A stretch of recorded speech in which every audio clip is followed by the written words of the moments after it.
চলো আজকে শুরু করা যাক, দেখা যাক আজকে আমাদের আলোচ্য বিষয় কী রয়েছে। আগের দিন আমরা ক্যাশ বুকের সিঙ্গেল কলাম নিয়ে আলোচনা করেছি, দুটো ক্লাস করেছিলাম, সেখানে দুটো রকম অঙ্ক আমরা করেছি। আগের দিন আমরা সিঙ্গেল কলামের একদম ইন ডিটেলস আলোচনা করেছিলাম, অনেকগুলো এন্ট্রি নিয়েও আলোচনা করেছিলাম। আজকে আমরা যেটা আলোচনা করব সেটা হচ্ছে ডাবল কলাম ক্যাশ বুক নিয়ে আলোচনা করব। ডাবল কলাম ক্যাশ বুকের ক্ষেত্রে আমরা বলেছিলাম কি আমাদের এইখানে ক্যাশ প্লাস ব্যাংক এই দুটোরই এন্ট্রি হবে। যখন আমরা আগের দিন সিঙ্গেল কলাম ক্যাশ বুকের অঙ্ক করছিলাম তখন দেখছিলাম শুধুমাত্র ক্যাশের এন্ট্রিগুলো নিচ্ছিলাম, ব্যাংকের যে এন্ট্রিগুলো ছিল সেই এন্ট্রিগুলো আমরা স্কিপ করে যাচ্ছিলাম, কারণ আমরা সেখানে শুধুমাত্র ক্যাশের হিসাব রাখছিলাম। এখন আমরা কি করব, ব্যাংক আর ক্যাশ দুটোরই হিসাব রাখবো। যেই সমস্ত আমরা ব্যাংকের এন্ট্রিগুলো স্কিপ করে যাচ্ছিলাম, এখন সেই ব্যাংকের এন্ট্রিগুলো আমরা এইখানে করব। তো এইটা করার আগে আমাদের কয়েকটা জিনিস সম্পর্কে, খুবই গুরুত্বপূর্ণ জিনিস যেগুলো সম্পর্কে আইডিয়া থাকা অবশ্যই দরকার। আগে আমরা যেটা বললাম কি ক্যাশের যে এন্ট্রিগুলো সেই এন্ট্রিগুলো শুধু করছিলাম, ব্যাংকের এন্ট্রিগুলো স্কিপ করে যাচ্ছিলাম। এমন বিশেষ কিছু পার্থক্য নেই যে এন্ট্রিগুলো তখন স্কিপ করে যাচ্ছিলাম সেটা ক্যাশ তোমার ব্যাংকের এন্ট্রি ছিল বলে, কিন্তু এখন আমরা কি হবে সেটা ক্যাশের এন্ট্রিগুলো ক্যাশের ঘরে বসবে আর ব্যাংকের এন্ট্রিগুলো ব্যাংকের ঘরে বসবে। এইখানে আমাদের ডাবল কলাম বলছি এই কারণে, কারণ আমাদের এখানে দুটো কলাম থাকবে। এটা যদি ফরম্যাটটা, সেই ফরম্যাটটা কীরকম হবে সেটা একটু আইডিয়াটা দিয়ে দিচ্ছি। খালি এখানে কলামের হেরফের, আমরা ওইখানে সিঙ্গেল কলামের সময় একটা করে অ্যামাউন্টের কলাম করছিলাম, আর এইখানে আমাদের হবে দুটো করে অ্যামাউন্টের কলাম। এই যে পার্টিকুলার্স, অ্যামাউন্ট, ডেট পার্টিকুলার্স, দুটো করে অ্যামাউন্টের ঘর হবে।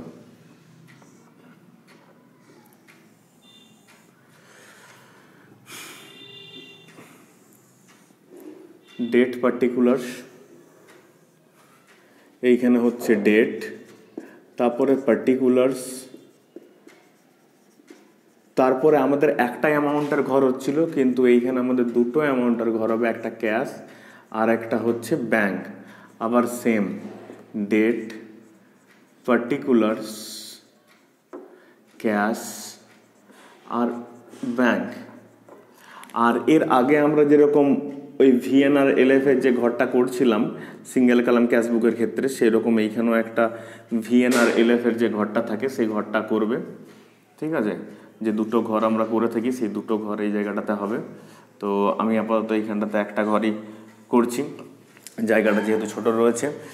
আর উপরে যেরকম লিখতাম in the books of, in the books of, সেটা লিখতে হবে।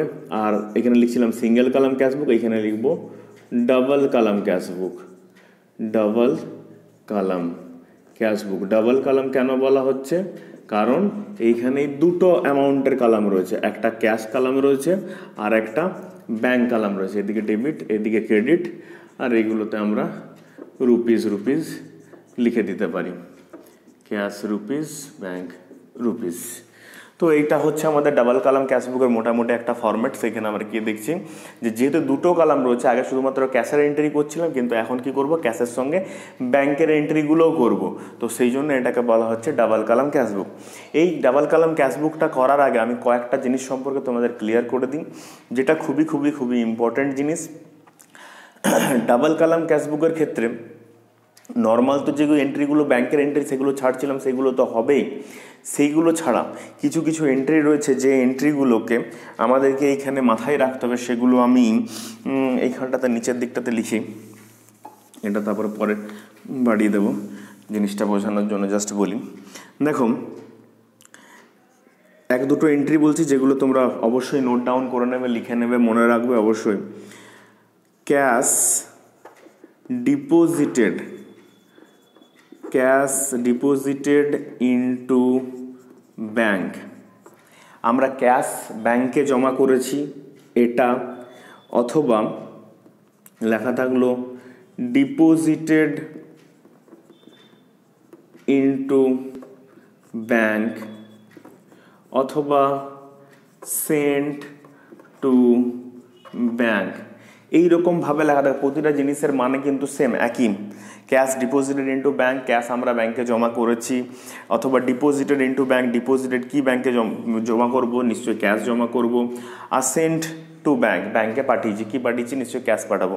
তো এই সমস্ত যে এন্ট্রিগুলো রয়েছে সেই এন্ট্রিগুলোকে ক্ষেত্রে দেখো প্রতিটার মানেই একই। এটা জার্নালটা কি হবে, এটা জার্নালটা হবে যখন আমরা ব্যাংকে টাকা জমা করছি, তাহলে আমাদের জার্নালটা হবে bank account debit two cash account. দেখো এই যে এন্ট্রি আছে, এই এন্ট্রিগুলোর ক্ষেত্রে কিন্তু দুটো অ্যাকাউন্টই এফেক্ট হচ্ছে, ব্যাংক অ্যাকাউন্ট আর ক্যাশ অ্যাকাউন্ট, দুটো অ্যাকাউন্টে এফেক্ট হচ্ছে। ব্যাংকটা বাড়ছে যখন আমরা ক্যাশটা ব্যাংকে জমা করছি, ব্যাংকটা বাড়ছে, ক্যাশটা কমছে, ঠিক আছে। আবার 2 নম্বর কেস যদি এর উল্টো বলি, যে withdraw from bank, withdraw from bank for office use, যদি আমরা ব্যাংক থেকে টাকাটা তুলেছি অফিস ইউজের জন্য, অথবা ধরো লেখা থাকলো শুধুমাত্র উইথড্র ফ্রম ব্যাংক, শুধু লেখা রইল উইথড্র ফ্রম ব্যাংক, ব্যাংক থেকে তুলেছি, কি তুলেছি, টাকা তুলেছি। তো এটার ক্ষেত্রে জার্নালটা এন্ট্রিটা দেখো, ব্যাংক থেকে টাকাটা তুলবো অফিস ইউজের জন্য, অফিসের টাকাটা নিয়ে আসছি, তাহলে অফিসের ক্যাশটা বাড়বে, ক্যাশ অ্যাকাউন্টটা ডেবিট হবে। আর ক্রেডিট কোনটা হবে, ক্রেডিট হবে ব্যাংক অ্যাকাউন্টটা। তো দেখো এই যে দু রকম এন্ট্রিটা রয়েছে, যদি আমরা ক্যাশ ব্যাংকে জমা করছি অথবা ব্যাংক থেকে টাকা তুলে এনে অফিসের ক্যাশ বক্সে নিয়ে আসছি, দুটো এন্ট্রির জন্যই কিন্তু আমাদের দুটো অ্যাকাউন্ট এফেক্ট পড়ছে, ব্যাংক অ্যাকাউন্টটারও এফেক্ট পড়ছে, ক্যাশ অ্যাকাউন্টটারও এফেক্ট পড়ছে। আবার এই এন্ট্রিটার ক্ষেত্রেও ক্যাশ অ্যাকাউন্টটা এফেক্ট পড়ছে, ব্যাংক অ্যাকাউন্টটা এফেক্ট পড়ছে। যখন একই সঙ্গে দুটো অ্যাকাউন্ট এফেক্ট পড়ে তখন সেই এন্ট্রিটাকে বলা হয় কন্ট্রা এন্ট্রি। কন্ট্রা এন্ট্রি কোনটাকে বললাম কন্ট্রা এন্ট্রি বলা হয়, এই যখন একই সঙ্গে ক্যাশ আর ব্যাংক দুটো অ্যাকাউন্টই যখন একই সঙ্গে এফেক্ট হবে, যেমন ব্যাংকে টাকাটা জমা করছি তাহলে ব্যাংকটা বাড়ছে, ক্যাশটা কমছে। আবার যখন বলছি যে ব্যাংক থেকে টাকাটা তুলে অফিসে নিয়ে আসছি তখন ক্যাশটা বাড়ছে, ব্যাংকটা কমছে। যখন একই সঙ্গে ক্যাশ আর ব্যাংক কোনো একটা বাড়ছে তো অন্য একটা কমছে, তখন সেই এন্ট্রিটাকে বলা হয় কন্ট্রা এন্ট্রি। আর এই এন্ট্রিটাই হচ্ছে ডাবল কলাম ক্যাশবুকের সব থেকে ইম্পর্ট্যান্ট এন্ট্রি ডাবল কলাম ক্যাশবুকের ক্ষেত্রে। আর সেটা কি হয়, যখন এইরকম ধরনের এন্ট্রিটা থাকে তখন সেই এন্ট্রিটা দুটো দিকেই বসে, এই দিকে ডেবিট সাইডেও বসে, ওইদিকে ক্রেডিট সাইডেও বসে। কেন? কারণ দেখো আমি যে কন্ট্রা এন্ট্রি যখন বললাম একটা বাড়ছে তো অন্যটা কমছে, তো আমরা এখানে ক্যাশ আর ব্যাংক দুদিকেই করেছি। তাহলে যদি এই এন্ট্রিটার জন্য যেমন ব্যাংকটা বাড়ছে তাহলে এইদিকে ব্যাংকে টাকাটা বসবে, আর ক্যাশটা কমছে তাহলে ক্যাশটা কমলে এইদিকে টাকাটা ক্যাশের ঘরে বসবে। আবার উল্টো এই এন্ট্রিটার জন্য যে ক্যাশটা বাড়ছে, cash account debit to bank, তাহলে ক্যাশটা বাড়ছে মানে ক্যাশের ঘরে এইদিকে টাকাটা বসলো, আর তখনই আবার ব্যাংকটাও কমছে তাহলে ব্যাংকের ঘরে এইদিকে টাকাটা বসবে। তো এই ধরনের এন্ট্রি যখন ক্যাশ আর ব্যাংক যখন দুটো অ্যাকাউন্টে একই সঙ্গে এফেক্ট হয় তখন সেই এন্ট্রিটাকে বলা হয়ে থাকে কন্ট্রা এন্ট্রি। আর কন্ট্রা এন্ট্রি আমাদের দুদিকেই বসে, ঠিক আছে। তো এই যে এন্ট্রিটা বললাম সেই এন্ট্রিটা অবশ্যই খুবই ভালো করে মাথায় রাখবে, এই এন্ট্রিগুলো লিখে রেখে নেবে। আর সেইখানে এরকম ধরনের বিভিন্ন ধরনের তোমাদের সেন্টেন্সটা লেখা থাকতে পারে, ট্রানজ্যাকশনটা, তো সেগুলোর মানে একই জিনিস। আর এটার ক্ষেত্রে জার্নালটা এটা হচ্ছে, ঠিক আছে। তো চলো এবার দেখে নেওয়া যাক আজকে আমাদের অঙ্কটা কি রয়েছে ডাবল কলাম ক্যাশবুকে। তো এইখানে বলেছিলাম যে সমস্ত ডাবল কলাম ক্যাশবুকে ক্যাশের যেরকম এন্ট্রিগুলো হচ্ছিল সেগুলো ক্যাশের ঘরে লিখছিলাম আর ব্যাংকেরগুলো ছেড়ে দিচ্ছিলাম, কিন্তু না, এইখানে ছাড়াছাড়ির কোনো গল্প নেই। এইখানে সবাইকে ধরে রাখতে হবে, ক্যাশকেও রাখবো আর ব্যাংকেও রাখবো, ঠিক আছে। তো দেখো প্রথমে ডিসেম্বরের 1 তারিখে একটা অঙ্কটা যেটা নিয়েছি তারিখটা দেওয়া রয়েছে ডিসেম্বরের 1 তারিখ। তো ডেটটা দিলাম ডিসেম্বরের 1 তারিখ, ঠিক আছে। বলছে ক্যাশ ইন হ্যান্ড 270 আর ক্যাশ এট ব্যাংক 11,460। আগে দেখো শুধুমাত্র ক্যাশ ইন হ্যান্ডটা দেওয়া থাকছিল, এইখানে ক্যাশ এট ব্যাংক ওই দিনে ক্যাশে কত টাকা আর ব্যাংকে কত টাকা দুটোই দেওয়া রয়েছে। তো আমাদের যেটা ওপেনিং ব্যালেন্সটা সেটা আমরা লিখছিলাম টু ব্যালেন্স বিডি বলে, এইখানেও সেটাই লিখবো টু ব্যালেন্স বিডি বলে। ক্যাশের ঘরে হবে ক্যাশের যেটা টাকাটা রয়েছে, আমার হাতে ক্যাশের টাকা রয়েছে 270 আর ব্যাংকে টাকা রয়েছে 11,460। 60 টাকা। ক্যাশের টাকাটা ক্যাশের ঘরে, ব্যাংকের টাকাটা ব্যাংকের ঘরে। এইখানে টু ব্যালেন্স বিডি বলে দুবার লেখার দরকার নেই, একবারই লিখবো টু ব্যালেন্স বিডি। আর ক্যাশের ঘরে ক্যাশের টাকা, ব্যাংকের ঘরে ব্যাংকের টাকা। আর এটার ক্ষেত্রে বলেছিলাম টু ব্যালেন্স বিডি বা সিডির ক্ষেত্রে কোনো ধরনের কোনো জার্নাল হয় না। নেক্সট দ্বিতীয় নাম্বার দেখো এন্ট্রিটা রয়েছে received a cheque Arup and company. এটা দেখো আগের দিনে যদি ক্লাসটা যারা করেছো তারা এই এন্ট্রিটা আর একটু ভালোভাবে বুঝতে পারবে, আর যারা দেখোনি তারা আগের দিনের ক্লাসটা অবশ্যই দেখে নেবে। এখানে বলে একটা চেক রিসিভ করেছে অরূপ অ্যান্ড কোম্পানির কাছ থেকে 2730 টাকা। তো 2730 টাকার একটা চেক রিসিভ করেছে। আগের দিন আমরা বলেছিলাম সিঙ্গেল কলাম ক্যাশবুক করার সময় যখনই কোনো একটা চেক কারোর কাছ থেকে রিসিভ করব দেখে নেবো সেই চেকটা সম্পর্কে পরে কিছু বলা আছে কি না। কারণ কি, চেকটা আমি আজকে পেয়েছি, চেকটা আমি আজকে ব্যাংকে জমা নাও দিতে পারি। একটা চেকের ভ্যালিডিটি পিরিয়ড হচ্ছে 3 মান্থস। তো 3 মাসের মধ্যে যে কোনো একটা সময় জমা দিলেই হবে। যেদিন যে ডেটটা থাকে চেকের ডেটটা সেটার থেকে 3 মাস মতন ভ্যালিড থাকে। তো এইখানে বলা আছে 5 তারিখে রিসিভড করেছে একটা চেক অরূপ অ্যান্ড কোম্পানির কাছে 2730 টাকার। আর 6 তারিখে চেকটা ডিপোজিট করেছি ব্যাংকে, যেটা অরূপ অ্যান্ড কোম্পানির কাছ থেকে আমরা যেই চেকটা পেয়েছিলাম সেটা 6 তারিখে জমা করেছি। তো দেখো এই জিনিসটা মাথায় রাখবে, যেদিন আমরা চেকটা পেলাম অরূপ অ্যান্ড কোম্পানির কাছ থেকে, আমরা আগের দিন এই জিনিসটা বলেছিলাম আমাদের কাছে দুটো জিনিস রয়েছে, একটা হচ্ছে ক্যাশ বক্স আর আমাদের কাছে যেটা রয়েছে আর একটা রয়েছে ব্যাংক। তো আমরা কি করলাম, 5 তারিখে অরূপ অ্যান্ড কোম্পানির কাছ থেকে চেকটা পেলাম। কত টাকার চেক? 2730 টাকার একটা চেক পেলাম। সেই চেকটা পাওয়ার পর আমরা কি করেছি, সেটা 5 তারিখে পেয়েছি আর সেই চেকটা জমা করেছি কবে? 6 তারিখে ব্যাংকে জমা করেছি। তো 6 তারিখে তো ব্যাংকটা তো বাড়ছে না। 5 তারিখে যখন আমরা পেয়েছি তখন ধরে নেব কি চেকটা আমরা ক্যাশ বক্সে রাখলাম। ক্যাশ বক্সে রাখার জন্য আমাদের সম পরিমাণ টাকা ক্যাশে বেড়েছে। তাহলে যদি আমরা অরূপ অ্যান্ড কোম্পানির কাছ থেকে চেক একটা পেলাম সেটা হচ্ছে 5 তারিখে, আর সেটার জন্য যদি আমাদের ক্যাশে টাকাটা ক্যাশ বক্সে চেকটা রাখলাম 2730 টাকাটা, তাহলে ক্যাশটা বাড়ছে। তো এটার জন্য এন্ট্রিটা টু অরূপ অ্যান্ড কোম্পানি বলে টাকাটা লিখবো। কত টাকা? ক্যাশের ঘরে লিখবো 2730 টাকা। চেক পেয়েছি কিন্তু চেকটা পেলো ক্যাশের ঘরে লিখছি এই কারণে, কারণ চেকটা তো 5 তারিখে আমি ক্যাশ বক্সে রেখেছি, জমা করব 6 তারিখে। তো 5 তারিখে চেকটা রিসিভ করলাম। এটার ক্ষেত্রে যেরকম নর্মাল আমাদের ন্যারেশন হয়, একটা ছোট্ট ন্যারেশন এখানটাতে লিখে দিলাম। এবার 6 তারিখে কি করছি, 6 তারিখে দেখো সেই চেকটা ক্যাশ বক্স থেকে তুলবো, ব্যাংকে জমা করব। এটা একটু ভালো করে ধ্যান দেবে। চেকটা কি বললাম, ক্যাশ বক্স থেকে তুলছি, ব্যাংকে জমা করছি। এখন টাকাটা কোথায় আছে? ক্যাশে রয়েছে। তাহলে যদি আমরা ক্যাশ বক্স থেকে তুলি আর জমা করব কোথায়? ব্যাংকে, তাহলে জার্নাল এন্ট্রিটা কি হবে? Bank account debit. কারণ ব্যাংকটা আমরা ব্যাংকে জমা করছি, তাহলে ব্যাংক অ্যাকাউন্টটা ডেবিট। আর ক্যাশ থেকে তুলছি তাহলে হচ্ছে টু ক্যাশ অ্যাকাউন্ট। দেখো এইটা দেখে কিছু মনে পড়ছে? কিছুক্ষণ আগে আমি যেই জিনিসটা বললাম যে একই সঙ্গে ক্যাশ আর ব্যাংক দুটোরই যদি এন্ট্রি হয় তাহলে সেই এন্ট্রিটাকে আমরা কি বলেছিলাম, সেই এন্ট্রিটাকে নাম দিচ্ছিলাম আমরা কন্ট্রা এন্ট্রি। তাহলে এইটাও দেখো একটা কন্ট্রা এন্ট্রি। কেন কন্ট্রা এন্ট্রি? কারণ চেকটা তুমি তুলেছো, জমা করছো 6 তারিখে, তো যখন জমা করছো তখন ক্যাশ বক্স থেকে তুলছো, ক্যাশ বক্স থেকে 2730 টাকার চেকটা তুলে ব্যাংকে জমা করছো। তাহলে তোমার ব্যাংকের টাকাটা বাড়ছে, ক্যাশের টাকাটা কমছে। সেই জন্য আমরা এটাকে বলছি কন্ট্রা এন্ট্রি। আর বললাম কন্ট্রা এন্ট্রি তোমার দুদিকেই বুঝবে।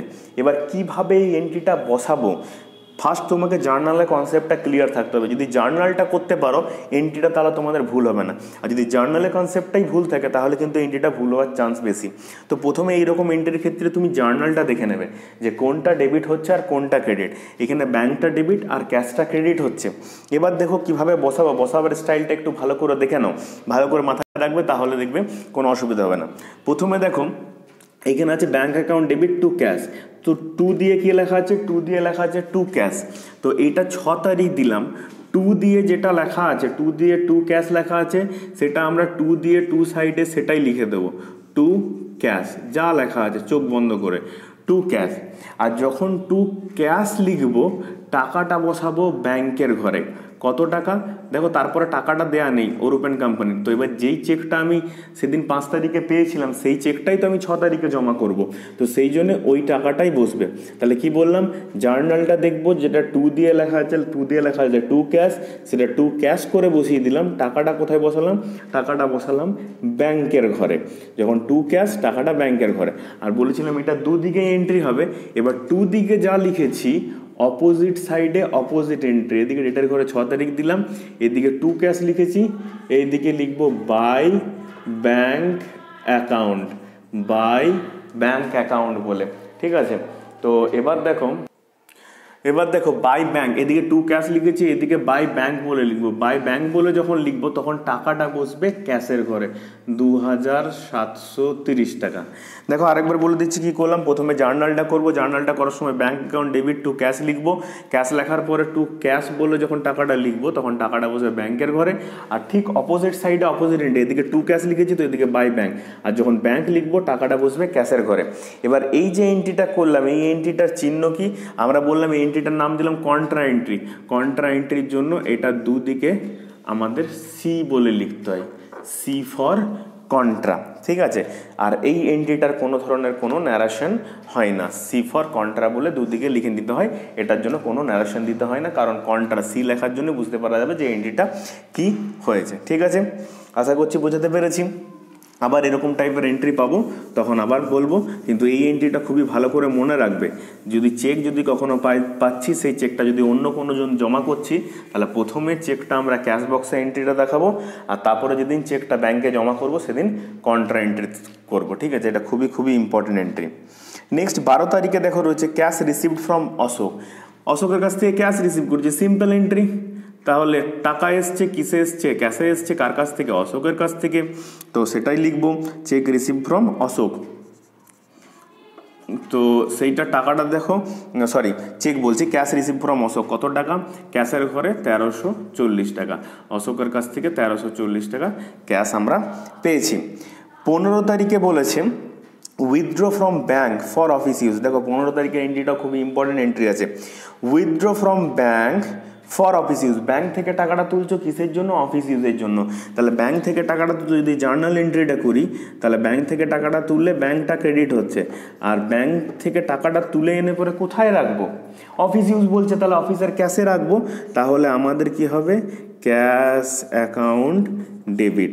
তাহলে withdraw cash from bank for office use বা withdraw from bank for office use. Bank থেকে কি তুলছি, টাকা তুলছি অফিস ইউজের জন্য, তার মানে ক্যাশে এসে রাখবো, ক্যাশটা বাড়বে, ব্যাংকটা কমবে। তো এটাও দেখো আমাদের কি, এটাও হচ্ছে কন্ট্রা এন্ট্রি, এটাও হচ্ছে আমাদের কন্ট্রা এন্ট্রি। এবার যেহেতু এটা কন্ট্রা এন্ট্রি, এটাও আগের অঙ্কটার মতনই, আগের এন্ট্রিটা 6 তারিখের মতন দুদিকে বসবে। কি দেখতে বললাম আবার দেখো বলে দিচ্ছি। প্রথমে জার্নালটা করলাম, ক্যাশটা বাড়ছে যেহেতু ক্যাশে, অফিসের ক্যাশে এসে রাখছি, আর ব্যাংক থেকে টাকাটা তুলছে, ব্যাংকটা কমছে, ব্যাংকটা ক্রেডিট। এবার দেখলাম কোনটা ক্রেডিট রয়েছে, যেটা ক্রেডিট রয়েছে ব্যাংকটা টু ব্যাংক, তো সেটা এইখানে তারিখটা কত রয়েছে, তারিখটা রয়েছে 15 তারিখ। 15 তারিখে টু ব্যাংক বলে লিখবো, টু ব্যাংক অ্যাকাউন্ট। যখন টু ব্যাংক লিখছি টাকাটা বসাবো কোথায়, ক্যাশের ঘরে। কত টাকা বলেছে, উইথড্র ফ্রম ব্যাংক 15 তারিখ 4000 টাকা। তাহলে ব্যাংক বলে যখন লিখছি 4000 টাকা বসালাম ক্যাশের ঘরে। দেখো ক্যাশটা বাড়ছে, এই দিকটা ক্যাশ, টাকা আসার দিক, তাহলে টাকা কোথায় এলো, ক্যাশে। আর যেটা টু ব্যাংক করে লিখেছি সেটা 15 তারিখে লিখবো বাই সাইডে বাই ক্যাশ অ্যাকাউন্ট বলে, এদিকে টু ব্যাংক তো এদিকে বাই ক্যাশ। আর যখন ক্যাশ লিখছি টাকাটা বসবে ব্যাংকের ঘরে, কত, 4000 টাকা।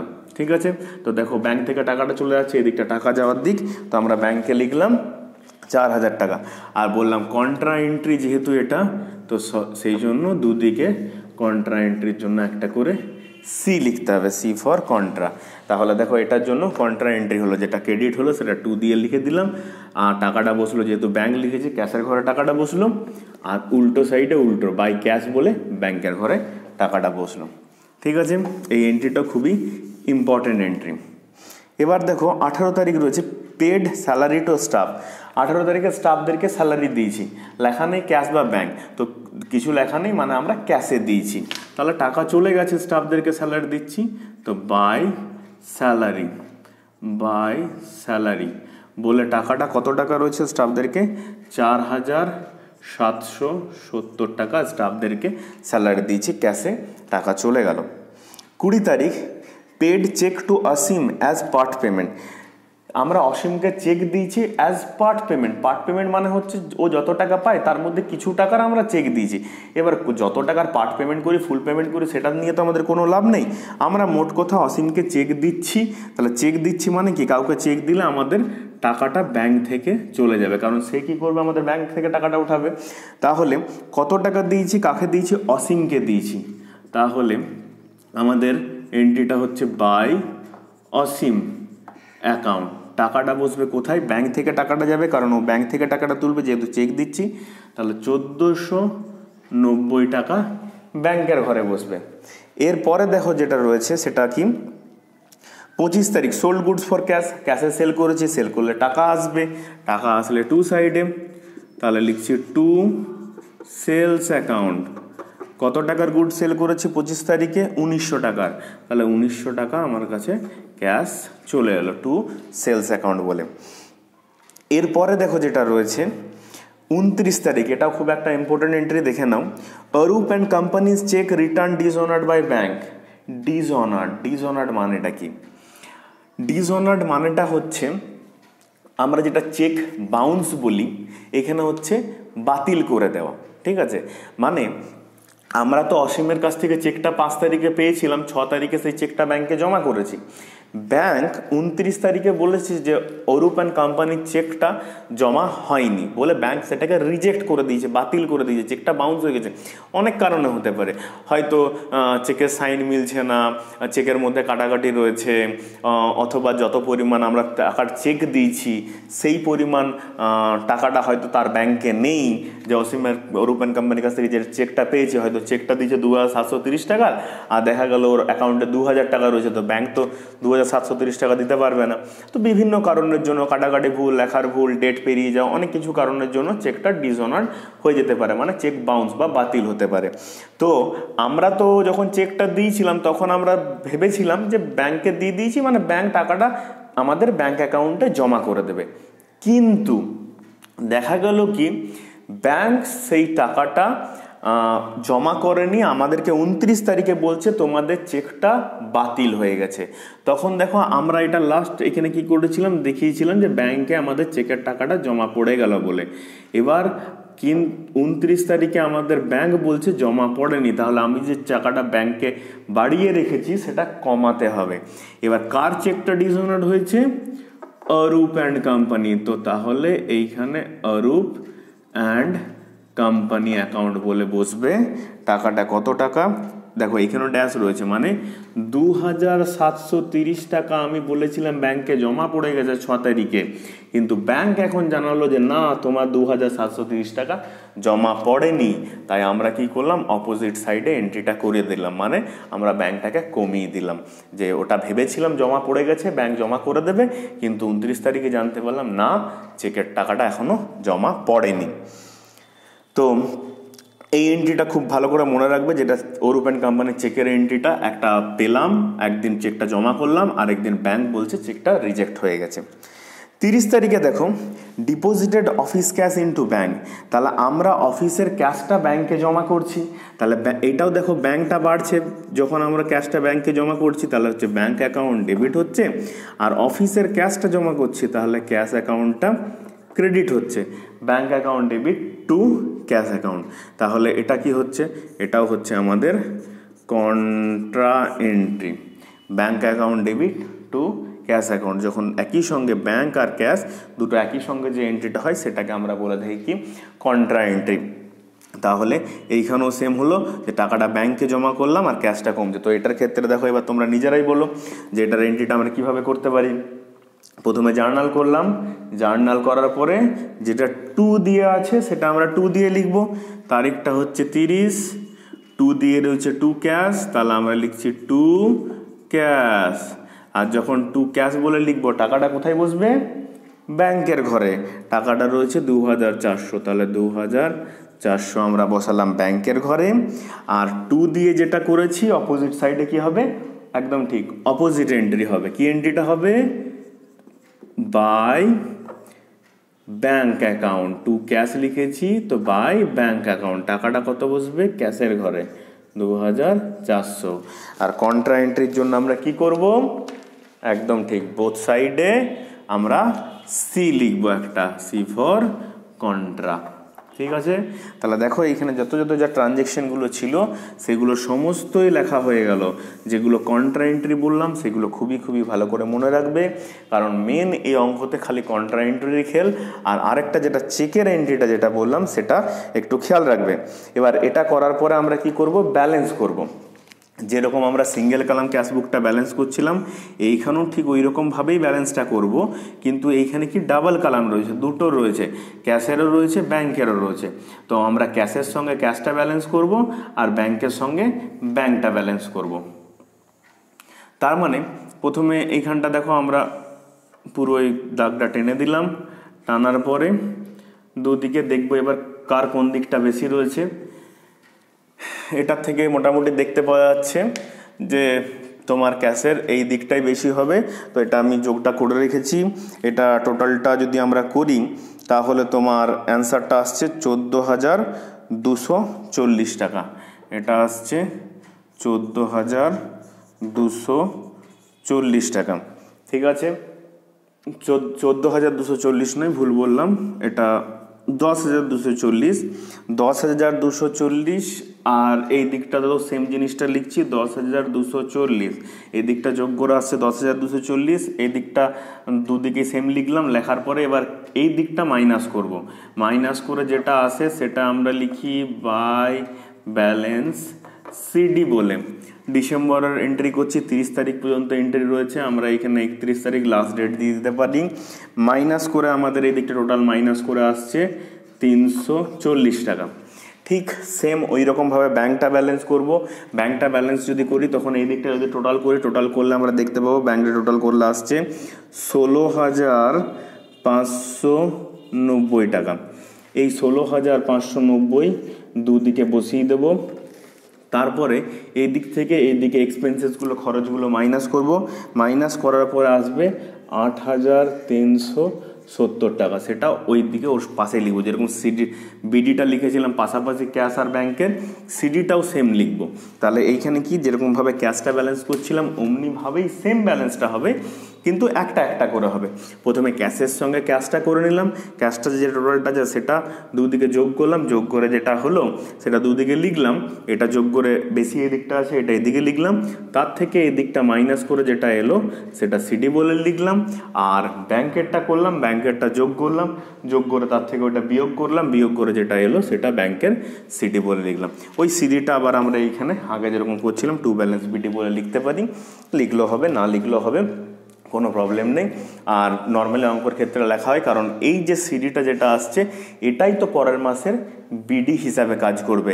এই ব্যালেন্সটা আমাদের কি ইন্ডিকেট করছে, এটা ইন্ডিকেট করছে সারা মাসে আমার টোটাল ইনকাম হয়েছে, ক্যাশে টাকা এসছে 10,240, আর এই সমস্ত জিনিসগুলো আমার সব খরচা হয়েছে।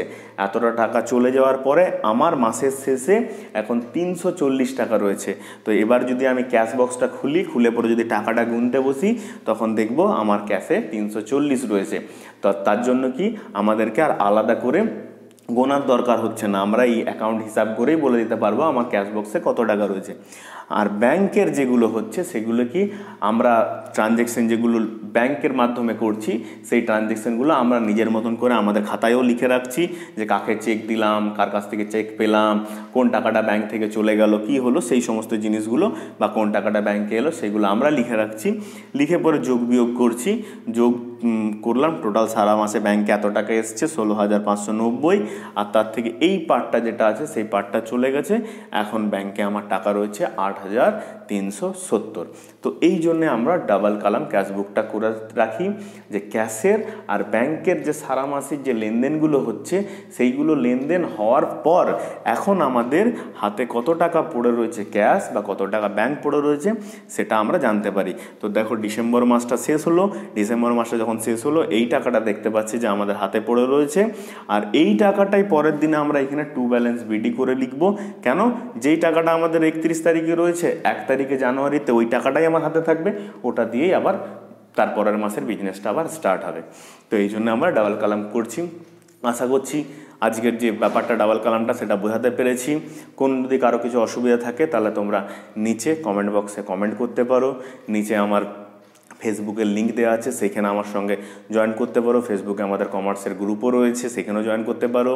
আমাকে তোমার নিচের ডেসক্রিপশনে যে লিঙ্কটা দেওয়া রয়েছে সেটার মাধ্যমে ফেসবুকের সঙ্গে যুক্ত হতে পারবে।